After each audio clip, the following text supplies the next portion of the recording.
Hi friends, আসসালামু আলাইকুম। আপনারা সব কেমন আছেন? আশা করি ভালো আছেন। চলুন আজকে ফিরে একটা নিউ রেসিপি নিয়ে এসেছি, মোচার ঘন্ট, যেটা চিংড়ি মাছ, মোচা আর আলু আর ছোলা দিয়ে বানিয়েছি। দেখতেই পাচ্ছেন, টেস্টি টেস্টি গরম গরম ভাতের সাথে লাঞ্চে শীতের মৌসুমের মোচা, টাটকা মোচা। চলো কেমন করে আমরা মোচা কাটি সেটা আপনাদের সাথে শেয়ার করছি। প্রথমেই সর্ষের তেল একটু হাতে মাখিয়ে নিচ্ছি, কেন না মাখালে হাতে কালো কালো দাগ হয়ে যায়, ওইটা আগে মাখাবেন। তারপর এরকম একটা করে পাট খুলে এরকম করে মোচার যে মেন যেটা আমরা রেসিপি বানাবো ওগুলো ছাড়িয়ে নেব। একটা করে পাট খুলে একটা একটা করে ছাড়িয়ে নেব।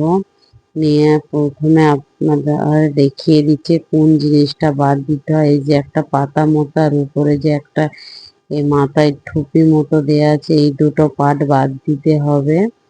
দেখে নেও, আশা করি সবাই জানেন, কিন্তু তবুও আমার দেখাবার কর্তব্য। এই যে মাথা উপরে একটা পাতা আর মাথা একটা টুকুর মতো আছে, ও দুটো বাদ দিতে হবে। চলো কেটে কুটে ধুয়ে রেডি করে ফিরে আসছি রান্নাঘরে।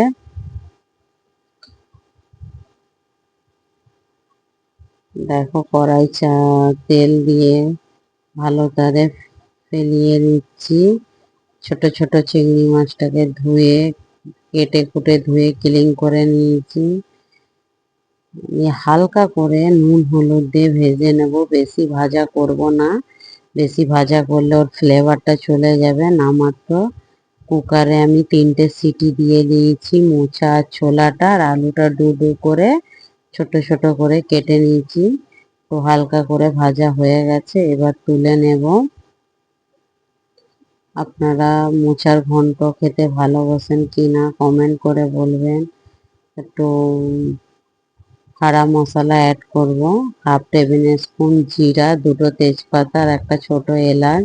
একটু হালকা করে ভেজে, কেউ কেউ পেঁয়াজ দেয় আবার কেউ কেউ পেঁয়াজ দেয় না, আমি দিই। আমার পেঁয়াজ টমেটো চাই তরকারিতে, বলে আমি একটা পেঁয়াজ দিলাম। পেঁয়াজটাকে হালকা করে করে দিয়ে কালার চেঞ্জ হবে যতক্ষণ। হয়ে গেছে কালার চেঞ্জ, এবার 1 টেবিল স্পুন আদা রসুন পেস্ট দেব। কেউ আদাও দিতে পারো, যারা নিরামিষে খাও তারা শুধু আদা দিয়েও করতে পারো, কিন্তু আমরা তো অলরেডি মাছের বানাচ্ছি না, ওই জন্য আদা রসুন দুটোই দিলাম। একটা বড় আলু ছোট ছোট করে কেটে নিয়েছি। আলুটাকে আগে থেকে আমি ভাজিনি, ওই পেঁয়াজ তেল আর আদা রসুনের সাথে হালকা করে ভেজে নেব যতক্ষণ না কালার চেঞ্জ হয়। নুন হলুদ দিয়ে, নুন হলুদটা এখনই পরিমাণ মতো দিয়ে দেবো, এরপরে আর দেব না। দিয়ে ভালো করে মিক্স করে ভেজে নেব। কালার চেঞ্জ হয়েছে, আমি 2 মিনিট তাক একটু ভেজেছি, তারপরে আমি টমেটো অ্যাড করেছি। টমেটোটা দেবার পর ঢাকা দিয়ে 1 মিনিট রেখে দেবো। 1 মিনিট পর ফিরে আসছি, একটু সফট হয়ে গেছে। একটু ভালো করে মাখিয়ে নেব, নিয়ে আর একবার ঢাকা দেবো 30 সেকেন্ড। চলো আপনারা কি কোথা থেকে দেখছেন আমার ভিডিওটি কমেন্ট করো, ভালো লাগলে সাবস্ক্রাইবার করো।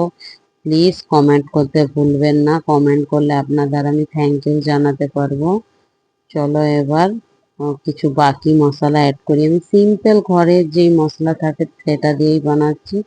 হাফ টেবিল স্পুন লঙ্কার গুঁড়ো দিয়েছি কাশ্মীরি, আর হাফ টেবিল স্পুন জিরা পাউডার দেব।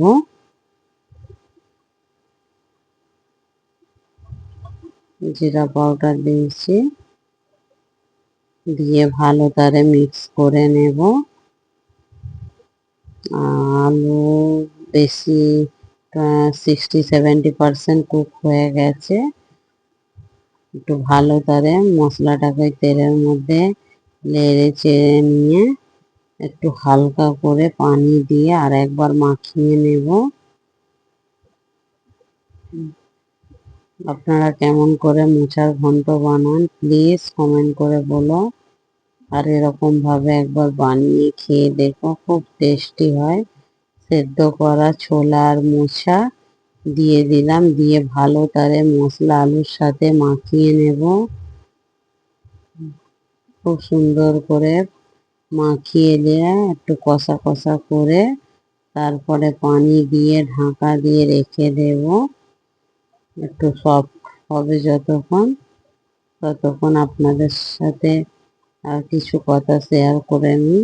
আপনারা কি কোথা থেকে ভিডিও দেখছেন প্লিজ প্লিজ কমেন্ট করতে ভুলবেন না। আর আমার পেজটাকে প্লিজ ফলো করে আমার সাথে থেকো প্লিজ ফ্রেন্ডস। চলো 2 মিনিট তক আমি রেখে দিয়েছিলাম আলুটা যাতে সেদ্ধ হয়ে যায়।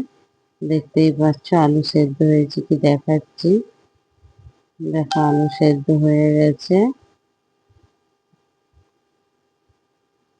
আলুটাকে এরম করে টেক্সচারের সাহায্যে ভালো করে কদ্দুকস করে নেব যাতে একটু মাখা মাখা হয়ে যায়।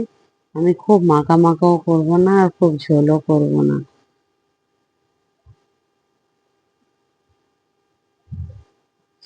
3টে কাঁচা লঙ্কা আর